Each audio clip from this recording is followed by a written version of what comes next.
Sir, add company থেকে কি জানা গেল? ওখান থেকে সেরকম কিছু কেস পাওয়া যায়নি।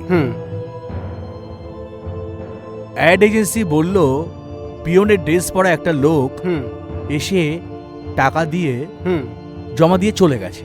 আচ্ছা, কিন্তু জানো তো আশ্চর্য ব্যাপার, তাকে কিন্তু ফার্দার দেখাও যায়নি।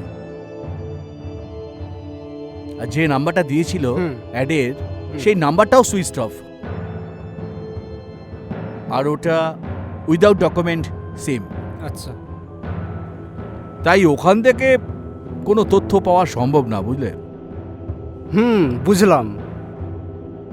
তিনটে খুন সুপরিকল্পিতভাবে, অথচ দেখুন আমাদের হাতে কোনো সাক্ষী নেই। No clue and no eyewitness. আশ্চর্য। সাক্ষী পেলে কিছু লাভ হতো না স্যার, খুনির মুখে তো মুখোশ। হোয়াট? মুখোশ? এটা তুমি কিভাবে জানলে? একটা কথা বলা হয়নি, পিল্লাই যেদিন খুন হয় সেই দিন ওই জায়গায় একজন ট্যাক্সি ড্রাইভার ওই ঘটনাস্থল থেকে কিছুটা আগে ঝোপঝাড়ের মধ্যে মানে পায়খানা করছিল স্যার। ওর মুখ থেকেই শোনা, সম্ভবত ও খুনিকে দেখেছে। দেখেছি? হ্যাঁ, আশা করছি ওর মুখ থেকেই খুনির চেহারার বর্ণনা পাওয়া যেতে পারে। এটা একটা vital point. Good, very good, very good. শুধু চেহারার বর্ণনা নয়, আরো অনেক কিছুই জানা যেতে পারে। ওকে ইমিডিয়েটলি থানাতে নিয়ে আসুন। ওকে। কিন্তু ওর নাম, ঠিকানা কিছু জানা আছে?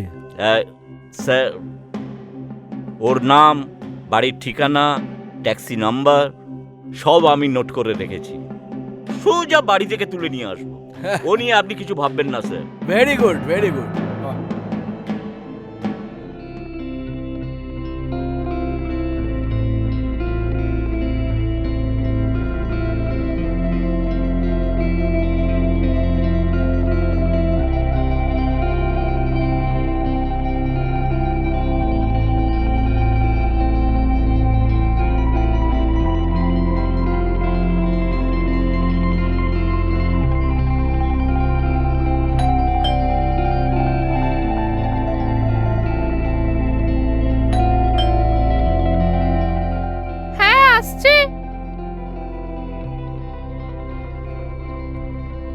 কাকে চাই বলুন? সূর্যবাবু বাড়িতে আছেন?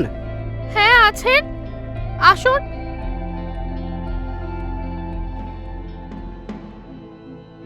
আপনাকে তো ঠিক চিনতে পারলাম না। ডিটেকটিভ অভিরাজ মুখার্জি। আরে বসুন বসুন। তা হঠাৎ আমার বাড়িতে? আসলে একটা কেসে তদন্ত করতে আপনার কাছে এসেছি। আপনার সাহায্যের খুব প্রয়োজন। বলুন, কি সাহায্য করতে পারি আমি? আচ্ছা, গুলবাগ রেস্টুরেন্টটা তো আপনারই ছিল? হ্যাঁ, আমারই ছিল। এই রেস্টুরেন্টটা বন্ধ হয়ে গেল কেন? কারণটা কি? Very simple. ধরুন আপনি একটা গরু কিনলেন, গরুর দুধ বিক্রি করে সেই দুধ বেচে আপনি সংসার চালাবেন। এখন সেই গরু যদি আপনাকে গুঁতো মারে, লাথি মারে, শিং মারে, তাহলে আপনি কি করবেন? বেচে দেবেন, তাই না? রাইট। আচ্ছা, আপনার এখানে যে স্টাফেরা কাজ করতো তাদের সম্বন্ধে কিছু জানেন? মানে কিছু বলতে পারবেন? যখন আপনি গরুটাকে একবার বেচে দিলেন, সেই গরু কোথায় যাচ্ছে, কোথায় খাচ্ছে, সেই খবর আপনি রাখবেন? এটা তো আপনি বলতে পারবেন। ঠিক কতজন এখানে কাজ করতো? তা ধরুন 4-5 জন বাবুর্চি, 6-7 জন ওয়েটার, আর 2-3 জন সাফাই কর্মী। ওই 5 জন বাবুর্চির মধ্যে কোনো ঝগড়াঝাটি, মনোমালিন্য বা কোনো শত্রুতা ছিল কি? দেখুন মিস্টার, অন্যের চরকায় তেল দেওয়া অভ্যাস না আমার আগেও ছিল, না আমার এখনও আছে। আপনি এত দূর থেকে কষ্ট করে এসছেন বলে। আমি যতদূর মনে পড়ছে সাউথের একটা ছেলে ছিল, তাদের মধ্যে কুট্টিরাম। হ্যাঁ, কুটিরাম। ওই ইয়েস, কুটিরাম। আপনি যখন জানতেন যে কুট্টিরাম একটু টেটিয়া ধরনের লোক ছিল, তা আপনি কখনো ভেবেছিলেন যে তাকে কাজ থেকে বাদ দেওয়ার কথা? না না, অলরেডি তখন আমি ঠিকই করে ফেলেছি। গুলবাগ রেস্টুরেন্টটা বেচে দেবো। যখন বিক্রি করে দেবো, সবাইকে হটিয়ে দেবো, তা আমি ওদের নতুন করে ডেকে ঝামেলা করে কি লাভ, তাই না বলুন? হ্যাঁ ঠিকই তো। আপনি কি জানেন যে কুটিরাম এখন জেলে আছে? জেলে থাকুক বা রেলে থাকুক, তাতে আমার কি? Yeah of course. আপনার মূল্যবান সময় নষ্ট করার জন্য I am very sorry. Oh sure sure, আইন কানুন রক্ষার দায়িত্ব খানিকটা তো আমাদেরও। তা যদি আপনাদের মতো অফিসার আমাদের থাকে, আমাদের সমাজ আরও সুন্দর হয়ে উঠবে। Thank you. আর একটা ছোট্ট প্রশ্ন ছিল, আপনি দ্বিতীয় বিয়ে করেছেন? এই দেখুন মিস্টার, হোটেল রেস্টুরেন্টের সঙ্গে পার্সোনাল লাইফটা টেনে আনবেন না। এটা তো আমার বিজনেস নয়। ঠিকই, সরি। আজ তাহলে উঠি। যদি কখনো আপনাকে আমার প্রয়োজন বলে মনে হয়, আমি আবার আসবো। স্যার, আপনি লক্ষ্য করেছেন কি প্রত্যেকটি মার্ডার একই সারাউন্ডিংসের মধ্যে হচ্ছে? ঠিক আছে, আপনি ওই দিকটা দেখুন, ইয়েস স্যার। আর তুমি আমার সাথে এই দিকে চলো। Okay sir.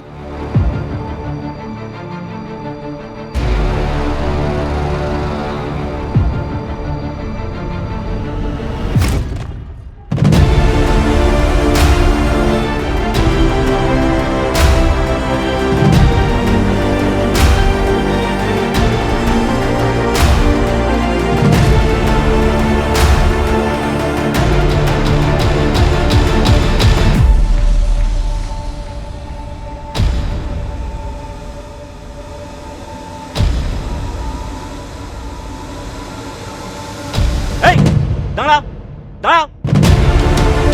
এই,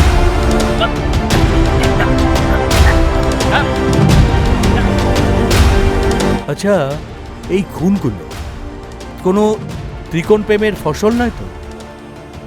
আমার কিন্তু দৃঢ় বিশ্বাস এই জগাটাই কিন্তু এর আসল পান্ডা। কেসটাকে যতটা সহজ ভেবেছিলাম ততটা সহজ কিন্তু নয়। তাই যদি হবে, তাহলে অরুণ বা পিল্লাই এই দুজন ওই ত্রিকোণ প্রেমের সাথে যুক্ত। মানে আমি বলতে চাইছি, এরা দুজন ওই ত্রিকোণ প্রেমের অংশীদার।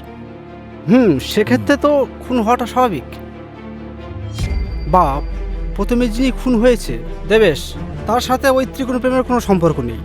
তাহলে তার খুনের পিছনে কি যুক্তি আছে? মানে আমি বলতে চাইছি, আপনি এটাকে কিভাবে ব্যাখ্যা করবেন? দেখো, আমার মনে হয় এটা একটা কুল ব্রেন মার্ডার। খুন করার আগে কেসটাকে নিয়ে প্রচুর স্টাডি করেছে, তারপরে নিজেদের মধ্যে একটা যোগসূত্র বার করেছে এই ত্রিকোণ প্রেমের বিষয়টা যাতে সহজে লোকের চোখে ধরা না পড়ে। অর্থাৎ এটাকে আড়াল করে পুরো একটা অঙ্ক কষে ঠান্ডা মাথায় খুনটা করা হয়েছে। আমার মনে হয় এক্ষেত্রে জগাই ওদের মূল পান্ডা। কথার মধ্যে লজিক আছে, তাই ব্যাপারটাকে একেবারে উড়িয়ে দেওয়া যায় না। তাছাড়া স্নেহা মেয়ে হলেও তাকে হালকাভাবে নেওয়ার কোনো দরকার নেই। অলরেডি দুজনার সাথে ওর সম্পর্ক ছিল, তার মানে ও ওদের হাঁড়ির খবর সব জানতো। রেস্টুরেন্টে কাজ করা, ইন্টারভিউ, ওদের মধ্যে পারস্পরিক রিলেশন, সব কিছুই স্নেহা জানতো। না না, আর আমি বলছি শোনো, আমি এটা গ্যারেন্টি দিয়ে বলতে পারি, এটাই ফ্যাক্ট। তাই স্নেহা আমাদের সন্দেহের ঊর্ধ্বে নয়। অবশ্য আমাদের হাতে তেমন কোনো প্রমাণও নেই, তাই ওদের ওপর কিন্তু কড়া নজর রাখতে হবে। যেভাবেই হোক প্রমাণ কিন্তু জোগাড় করতেই হবে। অভিদা, এর উল্টোটাও হতে পারে। এদের লাভ স্টোরির কথা জেনে কোনো থার্ড পার্টি এর ফায়দা নিতে চাইছে না তো? এমন কিছু ঘটাতে চাইছে যাতে আসল ঘটনাটা আড়াল করে এই প্রেমের বিষয়টা চলতে পারে। ও আচ্ছা। এবং আসল ঘটনাটা সামনে না আসে। স্যার, হ্যাঁ বলুন। স্যার, এইমাত্র একটা চাঞ্চল্যকর খবর পাওয়া গেছে। সেই দিন যে ট্যাক্সি ড্রাইভারকে আমি দেখেছিলাম, হ্যাঁ, তার নাম, তার ঠিকানা, তার সেই গাড়ির নাম্বার সবটাই ভুয়ো। ওই ঠিকানায় নিত্য বৈরাগী বলে কেউ থাকে না, আর ওই নাম্বারের ট্যাক্সি তার কোনো অস্তিত্বই নেই। কাহিনী মে থোড়া টুইস্ট হ্যায়। আর এই ট্যাক্সি নাম্বারে কোনো অস্তিত্ব নেই? আশ্চর্য। তার মানে ওই লোকটা এই খুনের সাথে ওতপ্রোতভাবে যুক্ত। যেভাবেই হোক ওকে খুঁজে বের করতেই হবে। কি নাম, কি তার পরিচয়, এটা তো লাখ টাকার প্রশ্ন। এর থেকে কিন্তু স্পষ্ট বোঝা যাচ্ছে লোকটা কিন্তু অতি ধুরন্ধর। কেসটা কিন্তু ক্রমশ জটিল থেকে জটিলতম হচ্ছে। এর পেছনে কিন্তু বড় সড়ো একটা ষড়যন্ত্র আছে। আচ্ছা, সম্ভবত এটা কিন্তু একটা লোকের কাজ নয়, পুরো গ্যাংটাই এর পেছনে রয়েছে। অনেক কিছুই সম্ভাবনা রয়েছে, কিন্তু প্রকৃত সত্যটা যে কি তা জানার জন্য আমাদের বেশ কিছুদিন ওয়েট করতে হবে। স্যার, কুট্টামের কোনো খবর পাওয়া গেল? হ্যাঁ, 20 দিন আগে জেল থেকেও ছাড়া পেয়েছে। 20 দিন আগে? ও ও মাই গড। আর অ্যাড্রেসটা? অ্যাড্রেসটাও পাওয়া গেছে। আচ্ছা আচ্ছা। স্যার, ক্রসিংয়ের মুখে আমি দাঁড়িয়ে আছি, ইমিডিয়েটলি আসুন আপনারা। Sure sure sure sure. এই এই ভাই, দাঁড়া। আমি হ্যাঁ তুই, এত রাত্রে কোথায় যাচ্ছিস? ইন্টারভিউ। ইন্টারভিউ? এত রাত্রে? স্যার, আবার ইন্টারভিউ? থানায় নিয়ে চলুন। চল থানায়, থানায় চল। লোকটার আসল নাম ভিকু মুর্মু। লোকটা আনন্দপুর বলে একটা জায়গা আছে না, ওখানে ভিক্ষা করে। ওখানকার লোকাল থানা থেকে জানলাম ভিক্ষে করার আগে একটা সময় ওই চুরি টুরিতে বেশ নাম ডাক ছিল। জেলেও কিন্তু অনেক সময় কেটেছে। গুন্ডামির খাতায় লোকটার নামও আছে। আর অতীতে কোনো একটা দাঙ্গায় ছুরি মেরে অ্যাটেম্প টু মার্ডার কেসে ফেসেছিল। প্রায় 4-5 বছর জেলও খেটেছে। তবে এখন কি করে জানো, ভিক্ষে করেই সংসার চলে। আর ব্যাপারটা ঠিক আমি বুঝতে পারলাম না যে কি করে সিরিয়াল কিলারে ঢুকে গেল। লোভ, লোভ, লোভে পাপ আর পাপে মৃত্যু। হ্যাঁ, হ্যালো। ও আচ্ছা আচ্ছা, সুরজিৎ, হ্যাঁ বলো, কি রেজাল্ট বলো। আচ্ছা, তাই নাকি? আগে যে বুলেটগুলো পাঠিয়েছিলাম সেগুলো কি একই রিভলভারে ম্যাচ করেছে? ও করেছে, ঠিক আছে ঠিক আছে ঠিক আছে। তুমি একটা কাজ করো, তুমি থানায় পাঠিয়ে দাও। পোস্টমর্টম হয়ে গেছে। রেজাল্ট যা বলছে অন্তত 4 ফুট দূর থেকে গুলি করা হয়েছে। আর বুলেটটা ওই একই রিভলভার থেকে বেরিয়েছে। অর্থাৎ ওকে খুন করা হয়েছে, আমরা যা ভেবেছিলাম। একদম একদম একদম ঠিক বলেছে। দেখো, শুধু তাই নয়, আগে যে 3 জন মার্ডার করা হয়েছে তাদের দেহ থেকেও কিন্তু ওই একই বুলেট পাওয়া গেছে। যা তথ্য প্রমাণ আমরা পেয়েছি, বুলেট, ডেড বডির পাশে জুতোর ছাপ, মোবাইল, সিম কার্ড, এ সবই বলছে আগের 3 জনকে মার্ডার করা হয়েছে ওই ভিকু মুর্মু। আচ্ছা, এতে কোনো সন্দেহের কারণ নেই। তাহলে ভিকুকে মারলো কি? দেখো, আমি আরেকটা কথা বলছি। এই ভিগুর তো কোনো শত্রুর অভাব নেই।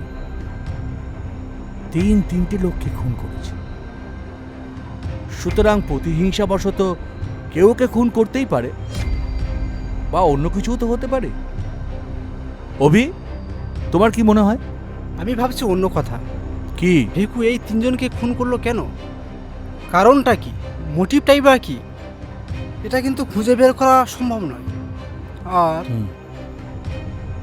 যতদিন না পর্যন্ত আমরা এর তথ্য প্রমাণ খুঁজে বের করতে পারছি, ততদিন এই রহস্যের সমাধান করা সম্ভব নয়।